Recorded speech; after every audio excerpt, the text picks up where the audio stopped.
L'initiation, c'est pas le sacré et le rituel. Il peut y avoir du sacré et du rituel sans initiation. Oui, tout à fait. Là, on parle de deux choses différentes. Soit on parle de la naissance de l'initiation, et je vous ai dit que ça se perd dans les brumes, ou on parle de la naissance du sacré et du rituel, et ça n'a rien à voir. La notion d'initiation, c'est une petite partie, qu'on va dire ésotérique, réservée justement à une minorité, alors que le sacré, et pour le coup je serais d'accord, il est massif, il est même constitutif des sociétés. Il est constitutif. L'initiation, c'est pour des happy few. Alors à partir de quel moment y a-t-il eu des happy few à qui on réservait ou qui se réservait une branche particulière, quelque part élitiste, qui relevait, entre guillemets, d'une certaine initiation, ça c'est une autre question, mais c'est pas la question du sacré. Sauf si vous rapportez sacré à secret. Si vous rapportez les deux mots... Sacré, c'est aussi une autre définition. Hein. C'est pareil, pareil du reste. Hein. C'est le secret. Ouais. Oui, l'initiation, c'est un petit... Ça a toujours réservé... Cela étant, il semblerait quand même que les premiers rituels, si on ne veut parler que des rituels, c'était des rituels qui tournaient autour du funéraire, autour de la mortalité. C'est vrai qu'ils continuent d'ailleurs dans mais non, il y a aussi pays. des rituels alimentaires, il y a aussi enfin, toute l'existence est ritualisée. Là aussi, si on ne va pas noyer le poisson, il y a du sacré partout, il y a du rituel partout. Si on parle de l'initiation, c'est tout autre chose. De toute façon, l'initiation, si vous voulez, ça commence peut-être à Éleusis, à partir du moment où on décide qu'un certain nombre de gens, pour des raisons sociologiques X ou Y, qui sont souvent d'ailleurs des raisons de pouvoir, on va décider qu'un certain nombre de personnes relève d'une catégorie et que l'arrivée dans cette catégorie passe par un certain type de rituel qui les discrimine.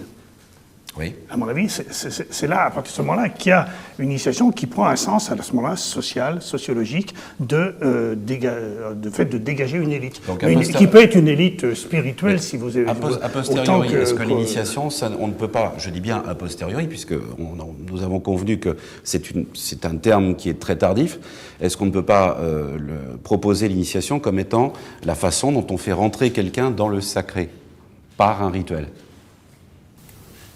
Oui, ça peut être une définition. Ça peut, oui. En tout cas, moi, je n'accepte pas l'idée que l'initiation est un terme tardif, je vous le dis tout de suite. Non, ça non plus. Alors, développez, Denise. Parce qu'on parle d'initiation depuis le début des civilisations. Hein. C'est pour ça que oui, dès lors, vous avez un temple avec une porte. Ça ne veut dire que début. Hein. On parle aujourd'hui, un nouveau chemin. Rétrospectivement d'initiation. Montrez-moi en quoi le terme initiation en hébreu, en latin, en grec est apparu à ce moment-là. C'est un terme moderne que rétroactivement. C'est-à-dire, ce sont les traditionalistes, dont je vous ai dit tout à l'heure, avant qu'on commence l'émission, que pour moi ce sont des modernes.